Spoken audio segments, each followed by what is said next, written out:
जय गुरु जी, शुक्राना गुरु जी। आप सभी साथ संगत जी को जय गुरु जी। गुरु जी आप सभी पर मेहर बनाए रखें, सर्बदा भला सर्बदा भला। संगत जी आशा करती हूँ कि आप सभी स्वस्थ और मस्त होंगे। संगत जी जैसे कि हम डेली श्री दुर्गा सप्तशती जी के पाठों का अध्ययन कर रहे हैं, अब आगे उसी कड़ी को कंटिन्यू करते हुए मैं आगे आपके साथ 10वां अध्याय शेयर करूँगी और माता रानी के श्री चरणों में समर्पित है ये। और मैं ये चाहती हूँ कि बहुत से लोगों के पास ना समय नहीं होता संगत जी कि वो बुक्स पढ़ सकें या एक पर्टिकुलर बैठकर ही वो इनका अध्ययन कर सकें। तो वो सुन तो ज़रूर सकते हैं, सुनने के लिए तो कोई पाबंदी नहीं है। आपने हैंड्स फ्री लगाया और आप इजीली उसको सुन रहे हैं, वीडियो फॉर्म में देखें चाहे ऑडियो फॉर्म में सुने, तो जैसे भी हम सुन इजीली सकते हैं। क्योंकि आप जब पढ़ते हैं पुस्तक नहीं कह सकती मैं, क्योंकि श्री दुर्गा सप्तशती जो हैं एक धार्मिक रिचुअल बुक हैं और इसको पढ़ने के लिए ना आपको समय निकालना पड़ता है। और मैं ये नहीं कहूँगी कि मैं बहुत सौभाग्यशाली हूँ, मुझे समय निकाल कर पढ़ रही हूँ, ऐसा नहीं है। सबकी अपनी अपनी इच्छा होती है, हम चाहकर भी कई बार समय नहीं निकाल पाते और नहीं पढ़ पाते।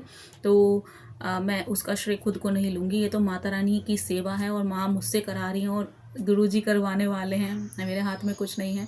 पहले भी गुरु जी की कृपा से उनकी एक बताई हुई पुस्तक ऑटोबायोग्राफी ऑफ अ योगी, वो मैंने सेवा की थी तो एक आंटी के चैनल पर, और आगे भी कंटिन्यू करूँगी अगर आप लोग सपोर्ट करेंगे तो आज के लिए बस इतना ही। और मैं अब स्टार्ट करती हूँ। जयकारा शेरा वाली दा बोल साचे दरबार की जय, माए मेरी जग दियाँ जोता वाली माता तेरी सदा ही जय। जय गुरु जी, शुक्राना गुरु जी। 10वां अध्याय। ऋषि बोले, अपने प्राण प्रिय भाई निशुंभ की मृत्यु देखकर इस प्रकार सेना को भी मरता देखकर कुपित होकर शुंभ कहने लगा, अरे दुष्ट दुर्गे, तू बल के घमंड से गर्व मत कर। अरे अभिमानिनी, तू तो अन्य स्त्रियों के बल के सहारे लड़ रही है। देवी बोली, अरे दुष्ट, मैं अकेली हूँ, संसार भर में मेरे समान दूसरी है कौन। ये तो मेरी विभूतियां हैं, मुझ में ही प्रवेश कर रही हैं। इतना कहते ही ब्रह्मा जी आदि सभी शक्तियां उस देवी के शरीर में समा गई। अकेली अंबिका देवी ही रह गई। देवी बोली, मैं अपनी ऐश्वर्य शक्ति संपन्न अनेकों विभूतियों के रूपों में यहाँ पहले विद्यमान थी, अब मैंने सभी रूप समेट लिए हैं। अब तो अकेले मैं युद्ध भूमि में खड़ी हूँ, तू भी स्थिर हो जा। ऋषि बोले, जब सभी देवता तथा दानवों को देखते देखते देवी और शुंभ इन दोनों में युद्ध छिड़ गया। तीखे बाणों की वर्षा तथा भयंकर अस्त्र शस्त्रों से उन दोनों का युद्ध सभी लोगों के लिए भयंकर प्रतीत होने लगा। जितने भी अंबिका द्वारा दिव्य से दिव्य अस्त्र छोड़ती जाती, दानव उन्हें निवारण अस्त्रों द्वारा तोड़ता जाता। इसी प्रकार महेश्वरी अंबिका भी खेल खेल में ओंकारादि शब्द द्वारा दानव से छोड़े गए दिव्य शस्त्रों को तोड़ती गई। तदंतर असुर ने सैकड़ों बाणों से देवी को आच्छादित कर दिया। तब देवी ने भी कुपित होकर बाणों द्वारा उसका धनुष काट डाला। धनुष के टूट जाने पर दैत्येंद्र ने हाथ में शक्ति उठा ली। अभी शक्ति उसके हाथ में ही थी कि देवी ने चक्र द्वारा वह शक्ति काट डाली। तब दैत्यराज ने तलवार तथा 100 चंद्रमा वाली ढाल लेकर देवी पर आक्रमण किया। देवी ने तलवार तथा सूर्य जैसी चमचमाती ढाल को अपने धनुष से छोड़े हुए तीखे बाणों से तुरंत काट दिया। रथ से घोड़े सारथी को भी मार डाला। धनुष तो पहले ही कट चुका था। तब तो भयानक मुदगर लेकर अंबिका को मारने के लिए असुर अध्यत हो गया। उसके आते ही मुदगर को भी तीखे तीरों से काट दिया। फिर भी वह असुर मुक्का वेग से दौड़ा। जाते ही उसे असुर ने देवी जी के हृदय में मुक्का मार दिया। देवी ने उसकी छाती पर एक चपेट जमा दी। देवी की उस चपेट के लगते ही वह असुर पृथ्वी पर गिर पड़ा। गिरकर भी सहसा उसी प्रकार उठ खड़ा हुआ। तब उछलकर देवी को उठा आकाश में स्थिर हो गया। वहां भी निराधार होकर वह चंडिका देवी के साथ युद्ध करने लगा। आकाश में उस समय असुर और चंडिका का आपस में घोर युद्ध हो रहा था। वह युद्ध पहले पहल सिद्ध मुनियों का विस्मय कारण था। अब अंबिका ने उसके साथ देर तक युद्ध करते करते असुर को उठा लिया और पृथ्वी पर पटक दिया। देवी का पटका हुआ वह पृथ्वी पर आकर खड़ा हो गया। मुक्का तानकर वह दुष्ट देवी को मारने की इच्छा से बड़े वेग से दौड़ा। तब उस असुरराज को आता देखकर देवी ने उसकी छाती में त्रिशूल भोंक दिया और पृथ्वी पर गिरा दिया। देवी के शूल से छत विचत होकर पृथ्वी पर पड़ते ही उसके प्राण निकल गए। उसका गिरना भी समुद्र, द्वीप एवं पर्वतों के साथ सारी पृथ्वी को हिला देने वाला था। उस दुरात्मा के मरते ही सारा जगत स्वस्थ एवं प्रसन्न हो गया। आकाश भी बहुत साफ दिखाई देने लगा। पहले जो उपद्रवी मेघ उठ रहे थे तथा उल्कापात हो रहे थे, वे सभी शांत हो गए। दैत्य के मारे जाने पर नदियां भी अपने अपने मार्ग पर चलने लगी। उसकी मृत्यु होते ही सभी देवताओं के मन प्रसन्न हो गए। गंधर्व मनोहर गायन करने लगे, दूसरे लोग बाजे बजाने लगे, अप्सरागण नाचने लगी, वायु पवित्र होकर चलने लगी, सूर्य उज्जवल होकर चमकने लगा, शांत हुई अग्निशालाओं की अग्नियां जलने लगी, दिशाएं भी भयंकर आवाजें शांत हो गईं। इति 10वां अध्याय समाप्त। जयकारा शेरवाली दा बोल साचे दरबार की जय। माय मेरी जगदियां जोता वाली माता तेरी सदा ही जय। 11वां अध्याय। ऋषि बोले, देवी ने जब दैत्यराज महाअसुर शुंभ का वध कर दिया, तब इंद्र आदि सभी देवता अग्नि को मुख्य करके अपने मनोरथ सिद्ध के लाभ से सभी दिशाओं को चमकाते हुए, कमलों से प्रकाशित करते हुए उस कात्यायनी देवी की स्तुति करने लगे। देवता बोले, हे शरणागतों के संकट निवारणी देवी, हम पर प्रसन्न होइए। हे जगत की माता, हे विश्वेश्वरी, विश्व आप हो। हे देवी, आपने इस सारे जगत को मोहित कर रखा है। पृथ्वी पर आपकी प्रसन्नता से ही मुक्ति का लाभ होता है। हे देवी जी, सभी दिशाएं आपका भेद हैं। जगत भर की स्त्रियां सब आपकी ही मूर्तियां हैं। हे जगदम्बिके, आप अकेली ने सारे जगत को व्याप्त किया हुआ है। आपकी स्तुति क्या हो सकती है? आप तो स्तुति से परे हो एवं परा वाणी हो, जबकि आप सबको आधार एवं स्वर्ग की मुक्ति देने वाली हो। इसी से आपकी स्तुति होएगी। आपकी स्तुति के लिए अन्य कौन सी उत्तम उक्तियां हो सकती हैं? सारे जनों के हृदय में बुद्धि रूप होकर आप ही स्थित हो। हे देवी, स्वर्ग एवं मोक्ष देने वाली नारायणी, आपको नमस्कार हो। कला काष्ठा आदि रूप से सबकी रक्षा कीजिए। हे देवी, आप ही चर अचर की स्वामिनी हो। आप ही एकमात्र जगत की आधार हो। पृथ्वी स्वरूप से विराज रही हो। देवी जी, आपका पराक्रम अउल्लंघनीय है। आप ही हो जो जल स्वरूप में स्थित होकर सारे विश्व को तृप्त करती आ रही हो। अनंत पराक्रम वाली आप ही वैष्णवी शक्ति हो। विश्व भर का परम बीज माया को भी स्थानों के क्रम से बदल देने वाली, विश्व के संहार में शक्ति रूप हे नारायणी, आपको नमस्कार हो। हे देवी, आप सभी मंगलों को देने वाली मंगला हो। सभी अर्थों को सिद्ध कराने वाली शिवा हो। शरणागत रक्षक हो। 3 नेत्रों वाली हो। हे गौरी नारायणी, आपको नमस्कार हो। आप ही दृष्टि स्थित एवं संहार करने में सनातनी शक्ति स्वरूप हो। आप गुणमयी और गुणों का आधार हो। हे नारायणी देवी, आपको नमस्कार हो। शरण में आए हुए दीन दुखियों की रक्षा करने में संलग्न, सबके संकट निवारण करने वाली नारायणी देवी, आपको नमस्कार हो। हंसों से जुते हुए विमान पर विराजमान ब्राह्मणी के रूप को धारण करने वाली, कुश मिश्रित जल छिड़कने वाली नारायणी देवी, आपको नमस्कार हो।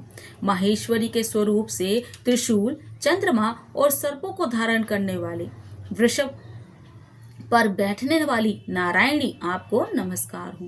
मोर तथा मुर्गों से आवृत महाशक्ति को धारण करने वाली, आपको नमस्कार हो। महापाप रहित कुमारी रूप में स्थित नारायणी, आपको नमस्कार हो। शंख, चक्र, गदा, शांग इन उत्तम अस्त्रों को धारण करने वाली वैष्णवी शक्ति रूप प्रसन्न हो। हे नारायणी, आपको नमस्कार हो। हाथ में भयंकर चक्र धारण किए, दाढ़ों पर पृथ्वी उठाए वहरा रूप धारणी शिव नारायणी, आपको नमस्कार हो। भयानक नरसिंह का रूप धारण करके दैत्यों का वध करने के लिए उद्यमशीले त्रिलोकी की रक्षा करने में परायण नारायणी आपको नमस्कार हो। हजार उज्जवल नेत्र धारण करने वाली, किरीट धारणी, महावज्र धारणी, वृतासुर के प्राण हरने वाली इंद्री शक्ति नारायणी आपको नमस्कार हो।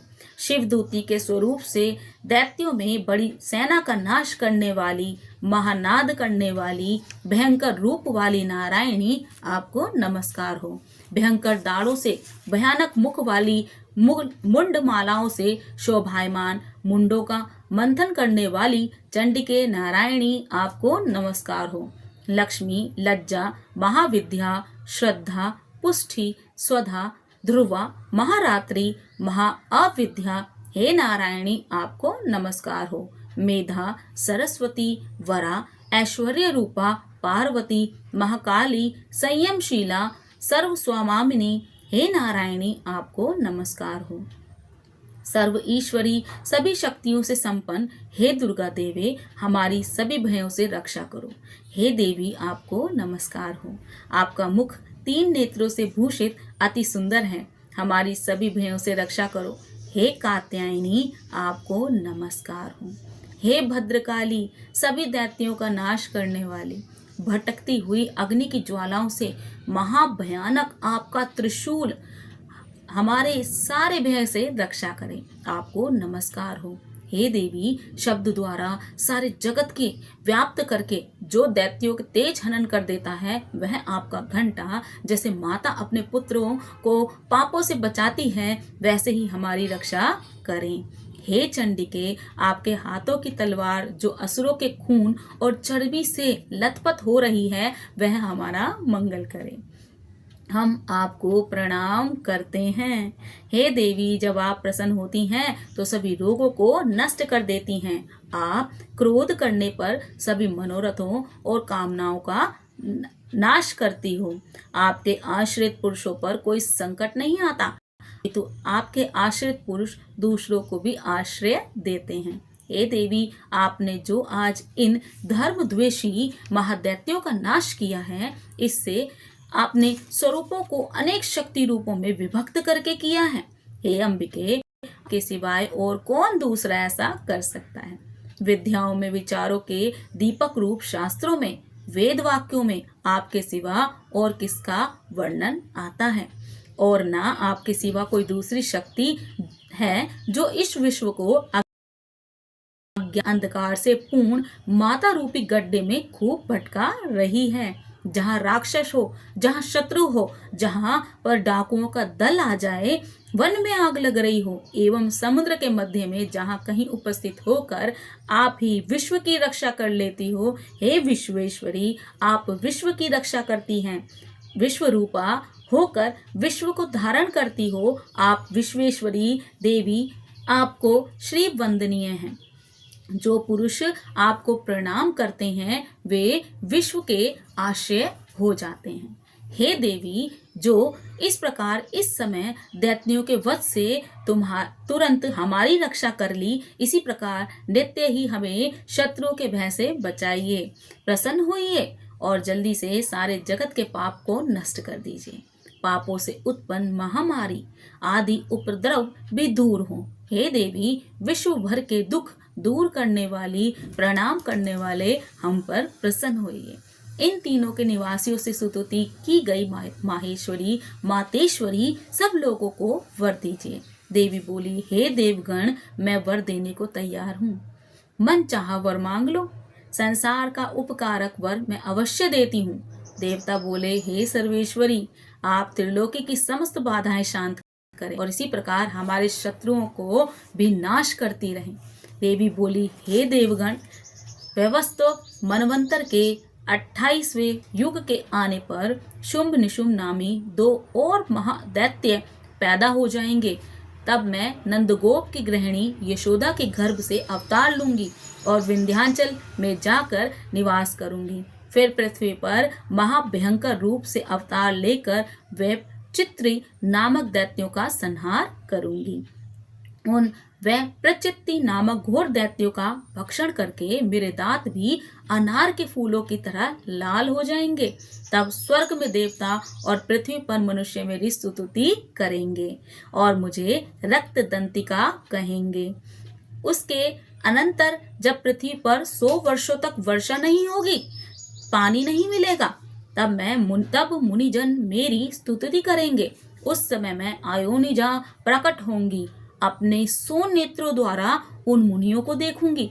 तब मनुष्य मेरा शाक्ताक्षी नाम से कीर्तन करेंगे।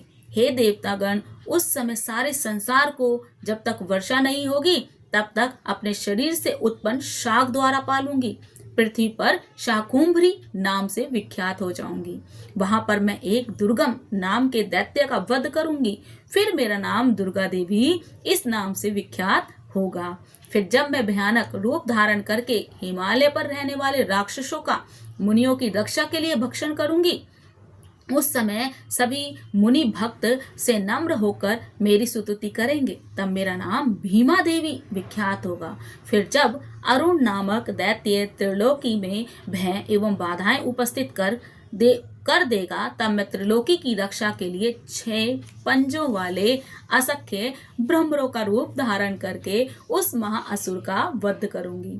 उस समय मुझे भ्रामरी कहकर लोग सर्वत्र मेरी स्तुति करेंगे। इस प्रकार जब जब भी लोकों में दैत्य द्वारा बाधाएं उपस्थित होंगी, मैं तब तब अवतार लेकर दैत्यों का नाश करूंगी। इति 11वां अध्याय समाप्त। जयकारा शेर वाली दा बोल साचे दरबार की जय। माय मेरी जगदियाँ जोता वाली माता तेरी सदा ही जय। और संगत जी मैं आज अपनी वाणी को यहीं विराम दूंगी। जय गुरु जी, शुक्राना गुरु जी, जय जय गुरु जी, जय गुरु जी।